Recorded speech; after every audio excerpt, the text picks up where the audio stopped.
Late adulthood. The next one's not a very pleasant chapter. It's about the end of life. But we're going to talk about my age group now. Uh, as I told you before, when I was born in 1949, my life expectancy was 49 years old, and of course I'm 73 years old now. You can do the math. I'm 73 years old now, so I've outlived what I was supposed to do. And you may ask yourself, why in the world was the life expectancy so low in 1949? A lot of it had to do with residual effects of World War II. There were a lot of people that smoked. Most of these people lived throughout the Depression. The people that were dying and in their 40s and 50s were dying um, from tobacco and alcohol. They were also dying from athero and arteriosclerosis due to the fatty foods that they ate. And the reason they ate fatty foods was because they were trying to take in as many calories as possible with as little food as possible. So that's one of the reasons why um, diets started being full of fat. I can remember when I was young, my mother lived through the Depression, so she cooked like a Depression era person, and there was gravy with every meal. There was usually mashed potatoes with every meal, lots of butter. We had eggs for breakfast almost every morning. Why in the world would you do that? Well, at that time, of course, we didn't know about cholesterol. And even, strangely enough, one of the things that I did when I was in the service was we did research looking at cholesterol because we were losing pilots in their 30s and 40s from heart attacks. So we were trying to figure out why in the world were these pilots dying? And the answer turned out to be too fatty a diet. They were eating too much cholesterol. In the beginning, we could only measure cholesterol. We couldn't separate it out. There was no good and bad cholesterol. We couldn't separate triglycerides from cholesterol. So all we could give people was a fat content of your blood. And for that, and everything has evolved as we have learned new and new information from science, from research. We have discovered that there are reasons for all of these things. So we're going to talk about the late adulthood. We're going to talk about my age group. Now, I'm not going to show you any pictures of my old girlfriends or anything, but you can imagine if you like. I don't care. Anyway, okay, let's go ahead and get started. Uh, Still alive at 73. Never thought that would happen. So we're talking about late adulthood. As people pass the 65-year mark, if they make it that far, of course, genetics dictate how much they wrinkle and how quickly that they will look old. I told you I had a friend up on Northern Plains Indian, up on the reservation in the Northern Plains, and we were like weeks apart as far as age was concerned. And he didn't have the first white hair, and I didn't have anything but white hair. Uh, and he also didn't have any wrinkles, and I had started to wrinkle at that point. I haven't seen him in 4 or 5 years, so maybe he has white hair now. I don't wish him to have white hair. I admire him for still having black hair. Depending on the debts that you have created by smoking, drinking, and perhaps taking drugs, not to mention not getting enough sleep, the changes may be severe or minuscule. And I told you about my friend. Um, he was from West Virginia. I'm from Indiana. He had the same heart attack I did. In 2010, I had a heart attack. He had his heart attack in 2016. Mine was more severe than his was, but because I took care of myself, didn't smoke, didn't drink, exercised regularly, lifted weights, I survived my heart attack, which was worse, like I said, worse than his, with almost no damage to my heart, with minimum damage to my heart. He died from his, and his wasn't nearly as bad. Now, what was the difference between the two of us? He smoked and he drank when he was younger, but he continued smoking all of his life, and it was the tobacco that killed him. Mainly because tobacco is a vasoconstrictor, nicotine is a vasoconstrictor. So when his blood vessels, when they became blocked, when they became blocked because he smoked, they became smaller and they closed up more. Because I'm a weightlifter, mine were used to expanding more when I lifted weights, and so when I had my heart attack, they didn't close up as much because mine were actually larger than his were, and that's why he died. So there you go. The aging process in late adulthood is called senescence. Metabolic inefficiencies leads to subtle changes in the body's organ system, in all their systems. The body will adapt to the decline initially, and the individual will not notice the changes, but eventually the changes will become so extreme that the body can no longer adapt. And of course, then this leads to problems. Can't walk upstairs anymore. You can't bend over and pick something up. Lots of problems. This lady is starting to have arthritis in that knuckle. So that's a problem. She doesn't have any teeth. She's lost all of her teeth, and that can be a problem. Collagen is a fibrous protein that is the basic component of the connective tissue throughout the body. As collagen loses its elasticity, wrinkles form and systems weaken. Collagen breakdown is also responsible for lupus erythematosus, scleroderma, and rheumatoid arthritis because the connective tissue is breaking down, and that's what lupus is, breakdown of the connective tissue. Also, scleroderma is a red rash on your face, and rheumatoid arthritis has to do with your joints, of course. Asian, African, and Latin cultures have favorable views of elders. Western culture views are becoming more favorable. Western culture is still combating ageism, of course. And here we go. Late adulthood, this is where I am. I'm 73, so I'm a young old person, which sounds like an oxymoron, and it is. Old is anywhere between 75 and 84, so talk to me in a couple of years. I'm 73 and a half years old right now. So in a half a year, I'll be 74, and I'll be right on the cusp of old. And I'm young old right now, but I'll be old. And then the oldest old are any people over 85 that you may know. Rising proportions of older adults in the developed countries. As you can see, Japan has more than anybody else, probably because of their diet. They don't eat red meat. The island's too small for that. They eat a lot of seafood. They eat a lot of vegetable matter. So we've got Japan. We've got Germany. Here's the U.S. We're getting worse. Smaller percentage of our population, and this is China. China has just passed us. Physical changes: your hair continues to gray and thin, your bones thin, especially in women. Your age spots develop. Sun exposure hastens development. Height and weight decline. Your teeth yellow, and I've noticed that in my own teeth. As depressing as that may be, I got age spots on the backs of my hands.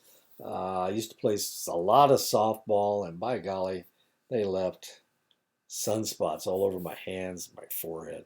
Exercise and healthy diet can slow some of the appearance changes, and that is my plan. As men and women move past 65, they begin losing weight and height. Physical activity decreases, food consumption decreases, metabolism lowers, Health trends tends to decline. Muscle and tissue mass begins to atrophy. And of course, one of the things that I have noticed, my wife and I are only eating 2 meals a day. We never eat 3 meals a day. That's way too much. And sometimes we only eat once. So food consumption has decreased. As far as I'm concerned, I walk 3 miles every day, at least 3 miles. I lift weights twice a week. I try to get as much exercise as possible, but probably my metabolism is lowering, and that's part of my problem. Health tends to decline, and mine is still good. Muscle and tissue mass begins to atrophy. Not yet, and I'm really curious to find out if I start getting muscle atrophy, since I'm still doing the same lifts that I was doing 30 years ago. So we'll see how that goes. My children are both bodybuilders, and because of that, they gave me exercises that I could do. I've got a bad right shoulder that I threw out playing softball back in the 70s and 80s and 90s and into the 2000s anyway. So I have to protect my shoulder. So we'll see how this goes. I'll keep you posted. All you need to do is ask me, and I love to talk about how things are moving on. Moving on, and this, of course, is a problem, as you can see, osteoporosis. It is not uncommon for people over the age of 65 to lose all of their teeth. This is especially true of people older than I am. The baby boomers, not so much. We had pretty good dental care, but before before the 1950s, in the 30s and 40s, dental care wasn't very good. A lot of those people lost all their teeth. Um, my family has a history of bad teeth. It's genetic. All my grandparents, none of my grandparents had teeth. Um, None of my great grandparents had teeth when they died. My mom and dad went to the dentist all the time, so they were able to maintain their teeth. And they were some of the first people in their family to be buried with their teeth, as weird as that may sound. With the depletion of the immune system, periodontal disease and gingivitis are not rare among the elderly. However, much of their dental problems are due to poor dental practices of the past and neglectful individual practices. And that's one of the reasons why you see so many old people and old pictures with the people with no teeth. Where was she? There she is. No teeth.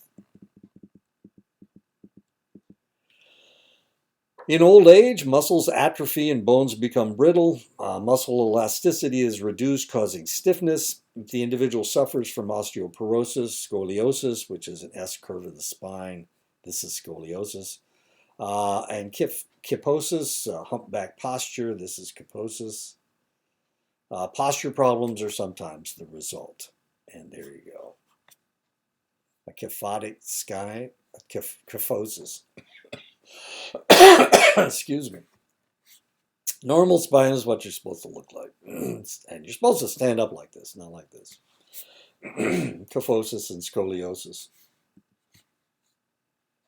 Overworked joints tend to wear out, and by the time people are in late adulthood, the wear and tear becomes obvious in the form of arthritis and rheumatism.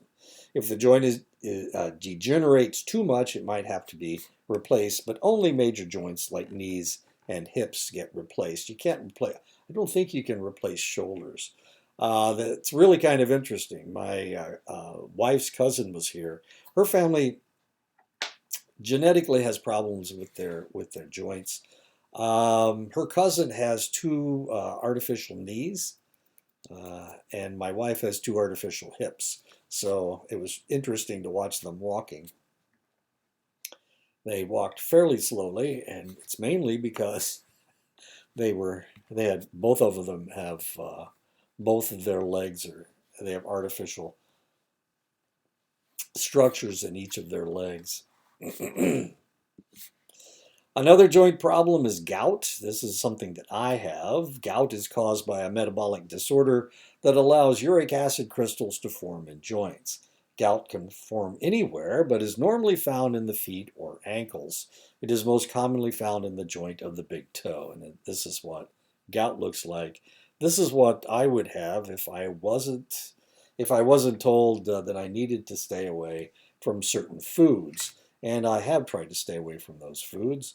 One of the foods is beer, as weird as that is, and another of the foods is fish. Um, they have purines in them. The more purines that you consume, it turns into uric acid, the uric acid crystals. Because I don't flush them out of my system as readily as other people, I may develop gout. It's very painful. I started having symptoms of gout when I was 18 years old, and I'm 73 now, and it is rare for me to have a bout of gout because I've been doing such a good job of staying away from the foods that have purines in them. It hurts a lot, and, and I'm not as dumb as I may seem sometimes. Anyway, this is what my big toe looks like. So if I eat a fish sandwich, that's what would happen to me. I don't eat tuna fish. I gotta stay away from all seafoods. Tough living in Japan because they eat seafood constantly. Individuals who have cardiovascular problems in middle adulthood have worsening problems as they age. Further accumulation of fatty plaque in the blood vessels leads to easier fatigue when exercising. Exercise decreases, leading to a more sedentary life, which exacerbates their condition. Worsening conditions cause increased blood pressure. As people age and their activity level declines, their lungs lose their flexibility. Stamina decreases, chest muscles and the diaphragm become weaker. Age-related conditions may further reduce chest capacity. Diseases of reduced immunity and reduced capacity may develop lung cancer, emphysema, or pneumonia. And of course, this was a problem that we saw with COVID-19. COVID-19 was especially deadly among older individuals, and that's mainly because they couldn't and with people that were sedentary. And this is one of the reasons why people that were immunocompromised were so susceptible to dying from COVID-19. Their lungs couldn't expand enough, and of course, that's one of the things. I mean, it's a form of if it formed a form of pneumonia, and it without being able to get clear that mucus from your lungs, it killed people. Sometimes fairly quickly. As people age, their digestive system loses its flexibility to take care of any food that you try to feed it. The chemical structure of digestive juices will change. Digestive disorders begin to appear, especially if stress has bothered digestion at a younger age. They may develop constipation, they may develop hernias, they may have gallbladder problems, gastritis, which is heartburn, and I have heartburn, and diverticulitis. Everything else is more serious than heartburn. Heartburn is just where the acid comes up in the esophagus. He said. There we go. There's a reason why older people discuss their bowel movements, because the lifestyle reduces movement. Bowel regularity is reduced because of a more sedentary daily routine. The result is problems of the colon and rectum, such as constipation and hemorrhoids. And hemorrhoids are where there is a breakdown of the rectal tissue, and it causes areas that fill up with blood, and they hang out of the anus. The anus is right here, and these are hemorrhoids. These are what are known as hemorrhoids. And they are rectal tissue that has filled up with blood. The muscles have become weakened, and they fill up with blood. This can be a problem. Constipation is where the bowel movements, the feces moves very slowly through your bowels, and it can cause an obstruction, but that's normally not what happens. What normally happens is you don't have a bowel movement as frequently as you should have. And the question is, how often should you have bowel movements? And this is something that nobody ever talks about. But the reality is that you should be having a bowel movement. I hate to, to give you norms. It's like, how often should you have sex? Well, how often should you have bowel movements? You should have a bowel movement, depending on what kind of foods you eat and how much food you eat. You should probably be having, if you're not having a bowel movement once a day, then potentially you are constipated to some extent. Now you can tell if you're constipated because the stool, the feces, uh, becomes very hard, and it becomes almost stone-like with constipation. So as long as you're not having really hard stools, then you're probably okay. If your stool is fairly loose, then you're probably okay. We all have had bowel movements all of our life, and we know what normal feels like. Yeah, as long as it's moving through your system. If you ever do feel a little bit constipated, then there are two things that you can do. One is to drink water, um, clear water, and the other is to walk, is to exercise. That will move that stuff through your body. The less you move, the more constipated you're going to get. So a lot of times when people become more sedentary, their doctors will give them stool softeners to keep this stuff moving through the system.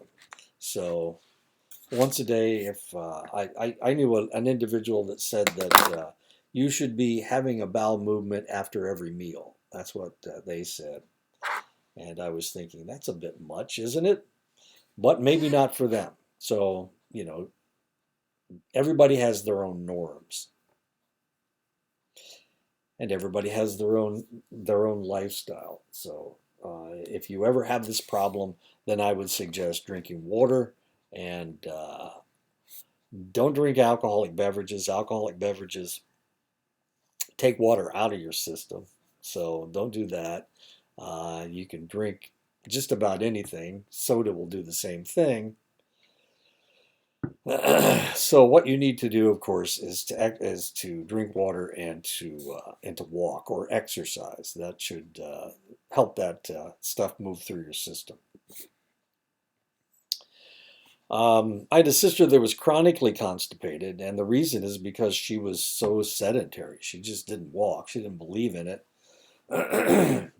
And she died of not of constipation. You don't rarely, well, you can get a bowel obstruction, I guess, but that's not why she died. But she probably would have lived longer if she had exercised more.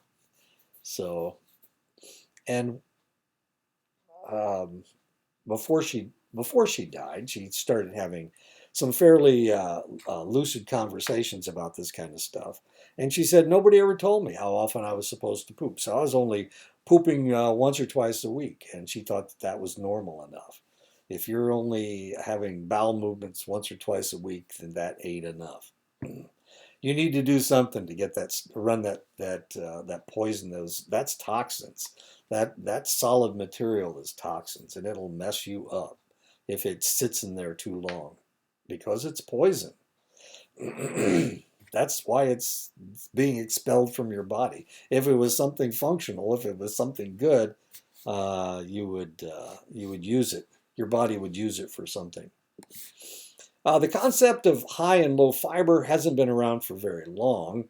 For this reason, most of the World War II and baby boom generations didn't understand how to combat the horrors of constipation and hemorrhoids. Now we know that while genes dictate digestive structures, high fiber diets can very often alleviate diverticulitis as well as constipation and hemorrhoids. And of course, I was talking about water and exercise, but and it works. I'll tell you what. There was what were those grain bars. My wife bought these grain, I think it was Fiber One, and boy, I'll tell you what, that gave me gas. It was just kind of amazing. It gave me so much gas, I decided maybe I ought to stay away from this stuff. But yeah, so yeah, eating anything that has natural fiber, potatoes, pears. This is lentil soup. What else are they showing? Fiber One cereal. These are Fiber One bars. Brown rice, popcorn is good.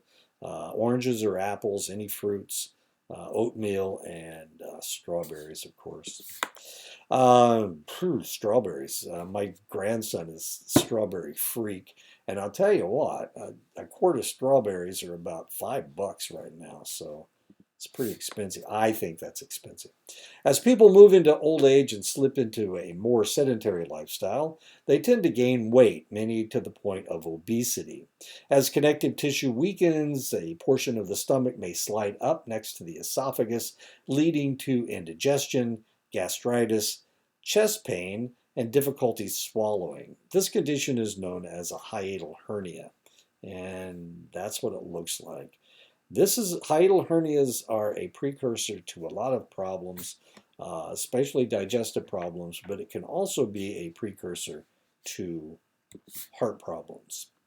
Another problem that can be attributed to low fiber diets is diverticulitis. Diverticula are weakening of the colon wall, causing pockets to form. These pockets can become inflamed and cause pain, nausea, constipation, diarrhea, and potentially perforation, because this is a hole and you don't want the digestive juices and the digestive flow. Remember, this stuff is toxic. So if if this thing breaks and you got this fecal material leaking into your thorax, then what will happen is a lot of problems. It will cause infections. Had a coach once back in 50, 60 years ago. Coach had a brother who had diverticulitis, and he couldn't eat popcorn because the holes, sometimes you get they don't the holes are still there, and when you eat it, so you eat the white part, and then the brown skinny part, they would get stuck in his diverticula, and it would cause him a lot of pain. The gallbladder's function is to hold and concentrate bile for the digestion of fats. With age, the efficiency of the gallbladder is reduced. If the individual continues to maintain a high-fat diet, they may develop gallstones, which can block the bile duct, causing inflammation or gallbladder disease. And there are the gallstones. As people age, most of their bodily functions suffer because blood flow decreases and their organs become less efficient. Sometimes the individual may lose their bladder control and suffer from involuntary leakage, a condition known as incontinence. The most common genitourinary problem for men is an enlarged prostate from sexual abstinence or contracting STIs. Now, I'm going to say something that is probably, my wife doesn't like me to talk about prostate gland, but the reality is that the prostate is a very sensitive organ, and it's right here. This is a normal prostate, and this is one that is swollen.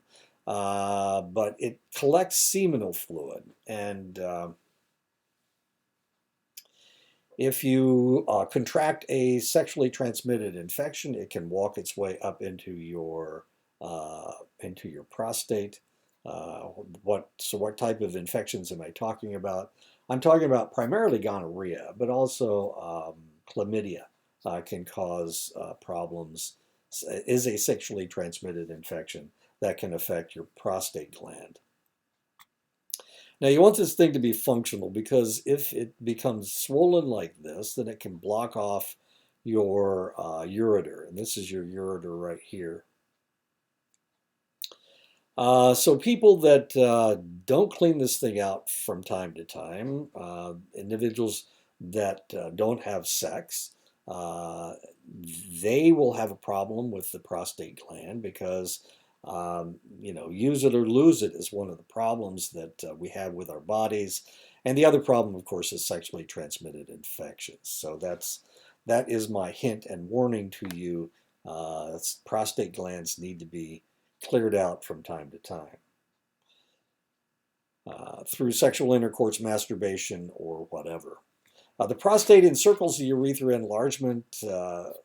Enlargement leads to a blockage of urine flow, as you can see. Urine flow problems can lead to increased bladder infections. And some people, if they have too large, enlarged a prostate gland, they will have to be catheterized. In other words, they run a tube all the way through the urethra. They force it through the enlarged prostate to drain the bladder of urine. Not a happy thought. Despite the troublesome prostate gland, women tend to have far more urinary problems than men. Part of this problem has to do with the shorter urethra and proximity of the vagina. Bladder infections may lead to inflammation of the bladder, a condition known as cystitis. Other genitourinary problems that women may have include infections in the vaginal area, prolapsed uterus, and cancer of the vulva or cervix. As the individual ages, there are significant changes in the central nervous system.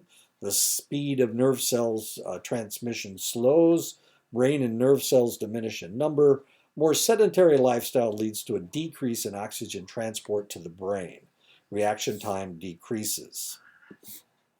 Because of the decreased reaction time perception, memory and some reflexes are affected. This is especially true when driving. The decrease of oxygen to the brain can also lead to sleep disturbances, memory problems, general irritability, and insomnia. Vision tends to decline as people reach late adulthood. A greater threshold of light is required to stimulate the retinal cells. Acuity decreases due to changes in the lens, pupil size, and ability to focus. Decrease in the ability to adapt to light and dark, and this can always be a problem. Eye disorders that affect late adulthood, floaters in the visual field, cataracts, glaucoma, drooping eyelids, macular degeneration. This is caused by a decreased blood supply to the retina, causing poor vision when looking directly at something, though peripheral vision is sharp, and that's what macular degeneration is. This is what floaters look like, and if you've ever had a floater, then you know what I'm talking about. As you get older, it increases. Let me see what this is, see if this is still there. No, this is just talking about floaters. I thought there was a film.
Now my floaters look more like this, these things right here, and I've had them for, well, I'm 73, so I've had them for about 30 years.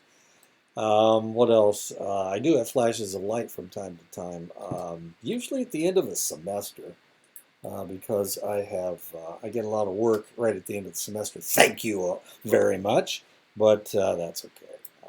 This is what a cataract looks like. These are cataract. That's a cataract. This is macular degeneration right here.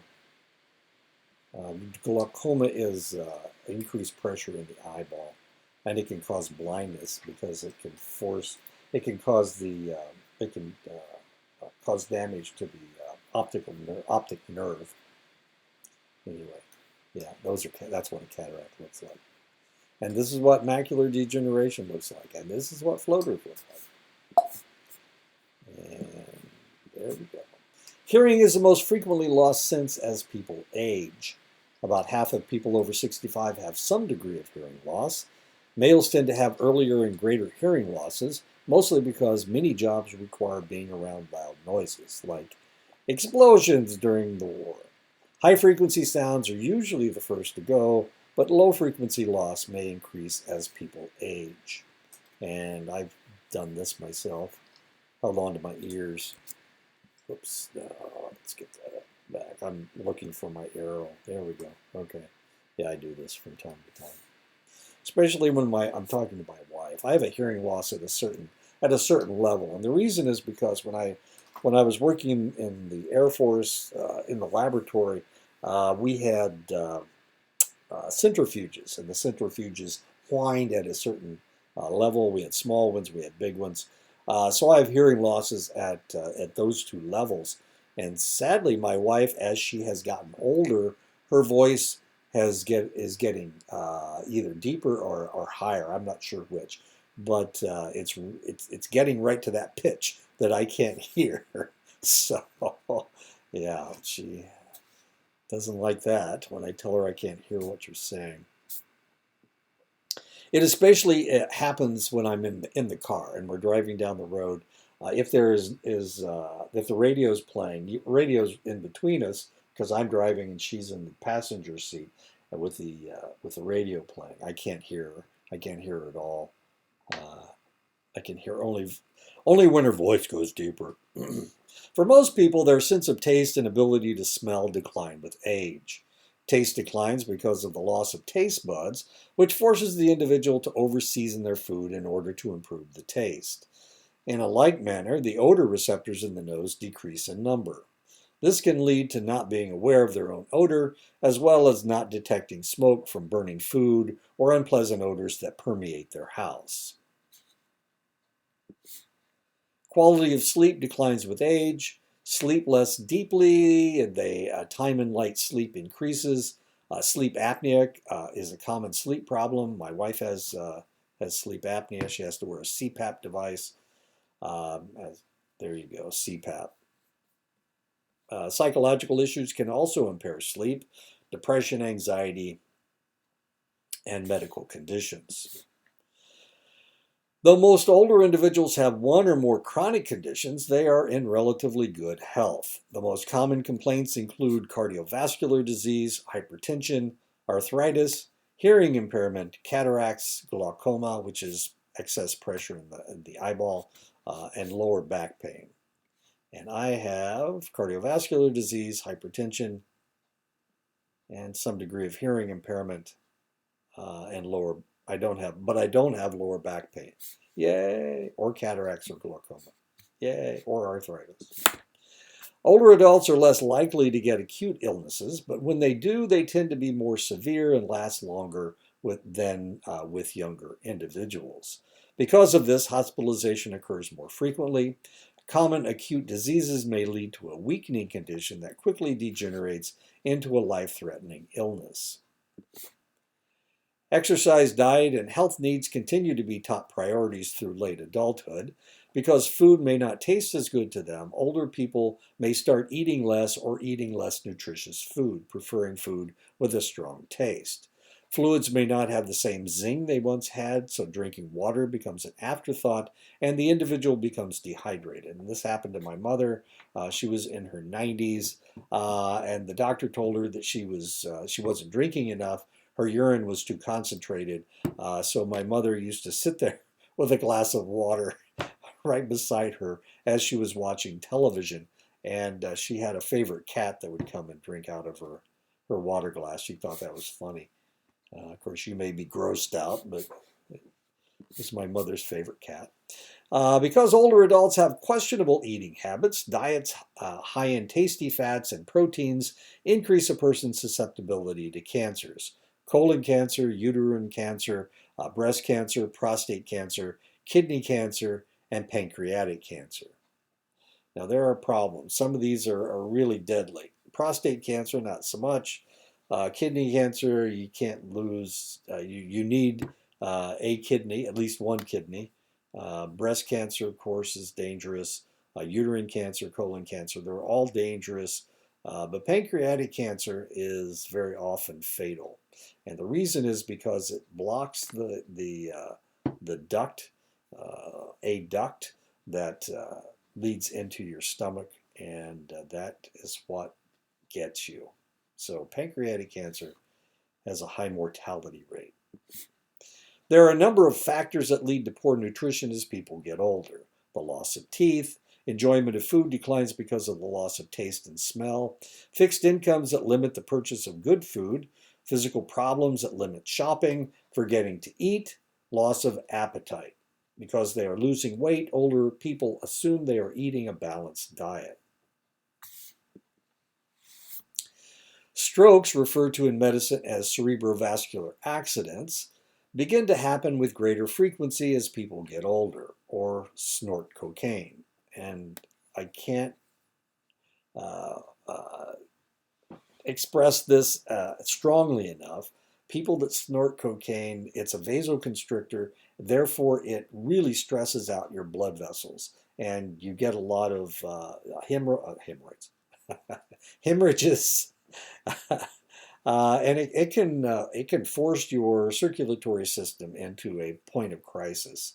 We see this a lot, and actually, when I find out that some rocker had a stroke at 62, I always think, maybe he was snorting cocaine. Um, or an aneurysm. An aneurysm is where the blood vessel wall weakens and it balloons out, and it causes a ballooning. So if that pops, then it's a large opening and you bleed out and die. That's what an aneurysm is. Um, there was a famous singer. What was her name? Laura Branigan. Died of an aneurysm at 42 or 43. She wasn't very old. She sang Gloria was one of her hits. What else did she sing? Well, anyway, she died of an aneurysm at 42 or 43. Now, you can have these things naturally. You genetically, you may have weakened blood vessels, but I'm guessing since she was a singer and she was in that lifestyle, um, that potentially maybe that was her problem. That's why she had the aneurysm. Now, you can't, of course, just because she was a singer and lived in that environment doesn't mean that she was actually snorting cocaine. But there's, yeah. Anyway, because, well, let's not go into that. A stroke is when a portion of the brain dies because oxygenated blood is unable to get to the area due to a blood clot or a hemorrhage. And of course, that includes an aneurysm. An aneurysm is when the blood vessel wall weakens and allowing a herniated wall, and this is what an aneurysm looks like. Here you go. You don't want to pop that sucker. If you pop that sucker, then the person will bleed out really fast. The expansion of the wall may cause a ballooning effect that puts pressure on the portions of the brain, causing various symptoms. If detected, an aneurysm may be surgically repaired if it's someplace where you can repair it. If not detected or impossible to repair, the aneurysm may hemorrhage and cause damage to the point of death. And this is not all that uncommon, aneurysms. A lot of times you can repair them. You can just go in, uh, lessen the amount of pressure in that area, and you can correct it. You can take out the aneurysm and replace it with something else, with another blood vessel usually. I think that's what they're doing now. Stroke severity usually has to do with the location and how extensive the damage is. Some strokes only show minimal damage, while others cause total paralysis and loss of speech. Sometimes after a stroke, the brain is able to reroute the operation of a function so that they have near total recovery. Now, one of the realities that we recognize now is the fact that men are more hardwired than women are. So strokes tend to be a little bit more severe when you're dealing with males than you are when you're dealing with females. Females have a higher recovery rate than males do. We have a senator from Pennsylvania that had a stroke while he was running for the Senate, John Fetterman. And one of the problems he had, evidently he had depression before, but people that have a stroke that lose some functioning, depression is very common with those individuals. So since he had depression before, he had symptoms of depression before, and then he had the stroke, that probably added to one of the reasons why his depression became so severe. He was hospitalized for 3 or 4 weeks, and he has just gotten out and started talking about this. Anyway, so males are a little bit more hardwired than females are. Females tend to have a larger corpus callosum communication, which allows communication between the two hemispheres of the brain. The male corpus callosum is smaller. And when I say hardwired, that's really what I'm talking about. Signs of a stroke: sudden temporary weakness in the face, arms, or legs, difficulty speaking, difficulty seeing, unexplained headaches, dizziness, change in personality, change in intellectual functioning. The younger someone is when they have the stroke, the more likely they will recover. And this is how you can tell if somebody has had a stroke. Tell them to stick out their tongue. And that's how you can tell, because they can only stick it out on one side. If they, it's usually bilateral. It's on one side of the brain. It's never on both sides. So because of that, they won't be able, sticking their tongue out will be difficult for them. But this is exactly what you're looking for. Hello. My brother-in-law just had a stroke not very long ago, and my sister recognized it because he wasn't able to talk, and they took him in, and because they found it early enough, they were able to give him a medication that lessened the effect of the stroke.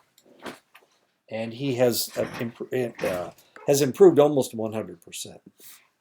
One of the greatest fears of older adults is that they will lose their mental capacities and drift into senility, loss of reality, being helpless, developing incontinence. In other words, not being able to go to the bathroom, and not knowing that you need to go to the bathroom, and not being able to control yourself. Another name for senility is dementia, a loss of brain capacity that gets acceleratingly worse, since if you don't use it, you lose it, and this is true of your brain just like anything else. One of the main symptoms of dementia is inexplicable confusion and frustration. Alzheimer's disease is an irreversible dementia that strikes some individuals. People with Alzheimer's tend to lose their intellectual functions fairly rapidly until they can no longer control their bodily functions, and they die. Alzheimer's disease is caused by the loss of nerve cells due to the death and decay of neurons and the production of a protein that begins to accelerate the process. This protein is known as amyloid plaque. Thank you.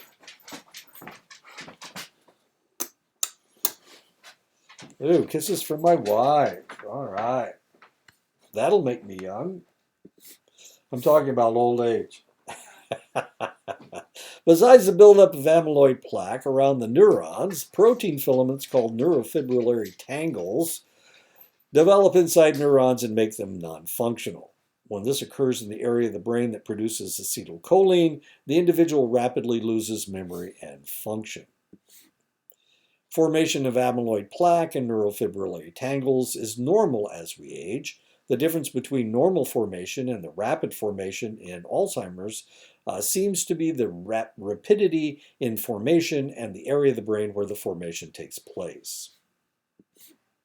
Alzheimer's disease does not usually present itself profoundly in the beginning. The individual may garble messages or go on sudden spending binges. The individual will also become confused, irritable, restless, and agitated.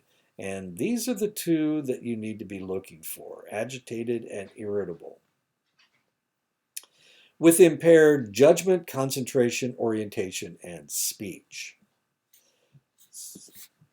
Parkinson's disease is characterized by motor symptoms, slow walking, difficulty getting out of chairs, slow hand tremors. The disease is caused by the deterioration of dopamine-producing cells in the substantia nigra, which is a portion of your brain. Since Parkinson's disease is caused by the degeneration of brain cells, one area of research that seems as if it might have rich potential to alleviate the symptoms is stem cell research. Unfortunately, people with little understanding of the source of stem cells have blocked stem cell research in the United States because of the abundance of stem cells in fetal tissues. Embryonic stem cells and umbilical cord stem cells are what they're talking about. There are also adult stem cells. Most stem cells have the capability of forming similar cells to the cells in their proximity, and this is known as equipotentiality. Cancer is the second leading cause of death in older adults after cardiovascular disease. Half of all diagnosed cancers and more than 60% of all deaths due to cancer are in people over the age of 65. While some cancers are easier to treat, lung cancer deaths have risen 104% in men and a whopping 452% in women since 1960. Some cancers do seem to be genetic in nature, but others are caused by overstimulation and abuse. The U.S. culture focuses on and promotes youthfulness. Even commercials aimed at older people have actors who are just barely old enough to represent their age group. This is known as ageism, prejudice against old people, and gerontophobia, a fear of old people. And I hope you don't fear old people. Indigenous people tend to honor their elderly. It is mostly Western people that have gerontophobia. As people age, they tend to have less energy and must use their expertise to compete with those with more drive. They must maximize their gains and minimize their losses whenever possible. They must be selective about which tasks they attempt. They must optimize the energy they put into tasks. They must compensate for losses by refocusing energy where it can do the most good. SOC theory, selection, optimization, and compensation. And that's what the elderly do. So you can assume that that's what I'm doing with this lecture. Actually, I started teaching online 20 years ago. More than that. More like 22, 23 years ago when I started at Fort Belknap. I can remember when I first started doing PowerPoints, I had to put them on floppy disks, and then I put them on CDs, and jump drives weren't invented until, I don't know, about 2007, 2008. So that was nice. I didn't have to use jump drives. Computers used to have a CD player. All computers had CD players. Now you can't find one with a CD player. Wisdom, like intelligence and creativity, is almost impossible to define. Wisdom seems to be a deep understanding of knowledge and one's limitations. An understanding of what is automatic and why, an understanding of what is known and what it means. That is wisdom. The most frequent problem that you hear when you talk to people over 65 is that they don't remember things like they used to. Memory searches tend to take longer. The degree of slowdown tends to depend on the level of mental activity. The more cognitively active you are, the less rapid the decline. And of course, that's what I'm doing. I'm staying cognitively active by continuing teaching and doing Sudokus. Episodic memory declines with age. Working memory, memory involved with handling simultaneous thoughts. Source memory, the ability to remember where you heard, learned, or saw something. Explicit memory, information you purposefully recall. Semantic memory, our general knowledge, remains intact despite an individual's advanced years. Procedural knowledge, such as driving a car or riding a bike, remain unchanged into geriatrics. Implicit memory, unconscious memory that guides our behavior and feelings, does not change with age. Primary short-term memory that allows us to consciously maintain information in our short-term memory does not decline with age. IQ scores of people in late adulthood show a steady decline. Problem solving, speed of performance, verbal skills tend to show no decline. Further research seems to show that difficulty solving problems may have more to do with new and unfamiliar information, DVD players and smartphones, for example, than anything else. And I continue to have problems with IT. And you tangle with an IT person, and the first thing they think, oh, you're a really old guy. You just don't want to do it. That's all. And of course, that's usually not the problem. I'm always looking for a magic button. While speaking is rarely there you go. I can't even read. While speaking is rarely a problem unless there are organic problems, dementia or stroke, reading is quite an involved process. Working memory, processing speed, and inhibition are areas that decline with age, and all of these contribute to the reading process. Other reading processes include vision, comprehending the words, syntax, semantics, integration of the words into a whole, and context and pragmatics. While older adults and younger adults process language in a very similar manner, research shows that younger adults tend to pause longer at the end of sentences. Younger readers spend much more time on vocabulary and concepts. Older readers infer more from context and spend their time connecting new information with old information. And they've got lots of old information. I can tell you, I've accumulated a lot of information in 73 years. One area of research has tried to discover why older individuals tend to drift off into irrelevant topics when speaking or off-target verbosity. Research has speculated that this trend may be caused by various circumstances: lower frontal lobe functioning in the brain, psychosocial stress, extroverted personality, smaller social networks, lower social support. People tend to speak to older adults in a similar manner to the way they speak to infants and small children. Some of this is because hearing loss is common among older adults. Some has to do with the proclivity for dementia, but some of it may be tied to negative stereotypes. Today you're going to learn a new language. Elders speak, eggy, eggy, weggy, drink, drinky, winky, sleep, nighty, nighty. Oh, geez. That's pretty bad. That must be from England. While there isn't a switch that flips to old when you reach 65, to pretend that there isn't a continual decline into old age would be illogical. While most of the decline is physical, there are social and family changes that occur as well. The individual will probably stop working at some point. Not me yet. Creativity and discovery lose their allure, and the new focus is on maintenance and quality of lifestyle. Focus is on what is happening to the individual rather than what is happening to others. Older people report having fewer intense negative emotions than when they were younger. Some studies show lower intensity to positive emotions as well. Positive emotion, though less intense, increase in frequency into very late adulthood. Emotional control is equated with healthy coping, especially in late adulthood. Robert Peck has speculated that older adults go through three personality adjustments. The first is ego differentiation versus work role preoccupation.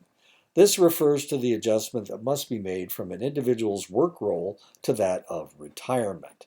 With retirement, the individual can't refer to themselves as what they do and now must adjust identifying themselves in other terms. And of course, what I do is I'm a college professor. And this guy spent, those are 6-month slashes. He spent a year in combat. The second adjustment is body transcendence versus body preoccupation. As the body changes in old age, unless the individual allows themselves to age gracefully and accepts the changes, they will be distressed by who they become. The focus needs to change to external. To the external, okay, and I'm in much better shape than this guy is. I've got much better biceps and forearms than he does. And I've got more hair. The last elderly challenge is ego transcendence versus ego preoccupation. This involves accepting one's impending death by living life to the fullest. This also involves trying to help those who will survive you. Researchers have identified 4 basic personality types among older adults: integrated, armored defended, passive dependent, and unintegrated. People with an integrated personality are well adjusted and flexible in their approach to life. There are 3 types of integrated people. Reorganizers are very active and rearrange their lives by substituting new roles. And this is something that my wife has done. She was in the military for 24 years. She was a 06 in the Air Force. Then she became a hospital administrator when she became a civilian. And now, instead of working for wages, now she works at the hospital. She works at the church. She works at the church, and she does a lot of work for the Daughters of the American Revolution, the DAR. So she has substituted new roles, unpaid roles. That's okay. She's doing okay with her retirement money. Focused people reserve their energies for a few new roles. Disengaged have low levels of energy but are satisfied with their lives. People who are armored defended seek to gird themselves against anxiety and other threats against their well-being. They come in 2 types: those who cling to their middle-aged activities, including employment past when others have retired, and that, I guess, is me, and those who withdraw from activities as defense against old age. And this is me as well, but I've got better arms and pecs and delts than this guy does. I lift more weights than he does. Not more weights than he does. And I don't smoke cigars. I don't have a beard. There we go. Okay. Passive dependent people have a difficult time with others. Some establish a strong dependency for someone. Some are totally apathetic toward others and their surroundings. People who display an unintegrated personality are described as people suffering from dementia. They have poor emotional control, disorganized thought processes. Retirees obviously have more time for leisure activities than they did when they were working. Leisure activities for older adults tend to be less physical than the activities of a younger age. Religiosity is incorporating a spirituality with a social aspect of life, living your spirituality in a group context. As people move into late adulthood, their religiosity tends to increase. Women have higher religiosity than men, hence my wife working at the church.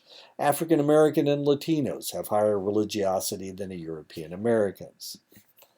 Religiosity is associated with better physical health, better mental health, longevity, better coping skills, and greater sense of well-being. Someone has to go first. When a spouse dies, the surviving spouse has entered widowhood. And of course, this is Black Widow. I think it is. That's, what is her name? Johansson, Scarlett Johansson. More, she's married to Ryan. Christmas. Well, whoever she's married to, the guy that owns the Wrexham soccer team, Ryan Reynolds. More women are widows than men are widowers. Widowhood may mean remarriage, retraining, or education for jobs, reentry into the workforce, participating in voluntary organizations and activities, devoting additional time and effort into parenting and grandparenting. And I don't know anything about the Avengers or whoever Black Widow is part of, so I can't give you any background information except that I know that she's the Black Widow. When a person becomes a widow, they have the following needs. They experience bereavement and express grief. They explore companionship needs, especially if the death is the first adult experience in being alone, dealing with the good intentions of others, seeking experiences that build self-confidence, personal skills and competencies, gaining assistance and re-engaging socially with others. Men who lose their spouses tend to have a more extreme reaction, mainly due to the fact that men tend not to have a close confidant like women do. Loneliness and depression are common reactions. When widowhood and retirement happen at the same time, things may be devastating. Suicide is not uncommon in such circumstances. As people age, their cohorts die out around them, and they lose their automatic social support that they have always had. Friendship provides psychological intimacy and camaraderie. People in late adulthood tend to optimize their social networks by ending peripheral and negative relationships and focusing on happy, fulfilling relationships. The average person spends 10 to 15 years in retirement. Older adults fit one of 5 lifestyle patterns. They continue to work full-time. They continue to work part-time. They retire and become active in volunteer work. They retire and become active in recreational leisure activities. They retire and later return to work full-time. There are many factors in play determining when an individual will retire. Age, when they can receive Social Security, and you can receive Social Security at 3 different junctures.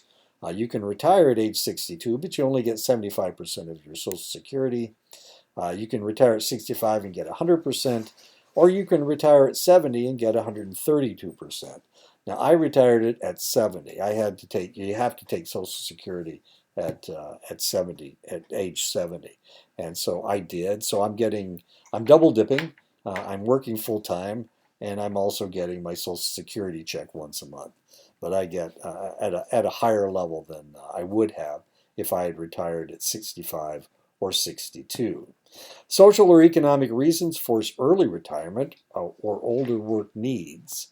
Inability to do work-related activities forces the individual to retire. People who are forced to retire due to health or occupational health limits are not as happy as people who retire of their own free will. People who are flexible and develop hobbies, interests, and friendships that are not work-related adjust better to retirement. Having a sufficient financial base for retirement means to start making plans and saving in later early adulthood or early middle adulthood. While retirement seems like something you do on a select day, the reality usually takes place in stages. Pre-retirement takes place in 2 substages. The first substage is denial and a negative attitude that you will need to worry about it. The second substage is when people realize that retirement is fast approaching and they must make plans to get caught with nowhere to go. Darn it, I saved too much for retirement, said nobody ever. And that is a true statement. Baby boomers are the worst. Directly after retirement, most people feel happy and peaceful due to their new independence. Time tends to be taken up with getting projects done that people have been putting off for years. After all the projects are completed or discarded as petty, The individual might begin a cycle of depression as they realize that they have withdrawn from a fulfilling social structure for isolation and loneliness. They may feel at loose ends. Many people may take up volunteer work, travel if they can afford it, or new hobbies. They must find meaningful and enjoyable ways to spend their time. Once they have dealt with their new lives, people will make a realistic appraisal of their options for the future. Volunteer work may be too much like work with inadequate rewards. Hobbies may be boring and lonely. Others may find volunteer work highly rewarding and hobbies intensely satisfying. People get in a routine that becomes established and remains stable. They accept their new role and no longer miss their working lives. Expectations change, as do behavioral standards and social norms. People will stay in the stable stage until they are either forced back into the workforce for one reason or another, or they become so debilitated they can no longer function independently. About one-third of retirees return to work for financial reasons. The last stage of Erikson's psychosocial theory is a sense of integrity versus a sense of despair. This crisis normally takes place as we are in our last years of life. An individual will look back and either see that their life has been full and rich, or they will look back wishing they could make amends for some of the things that they have done. And that is the end of the chapter. So we have one more chapter to go, and I will tackle that one next week. So see you next week.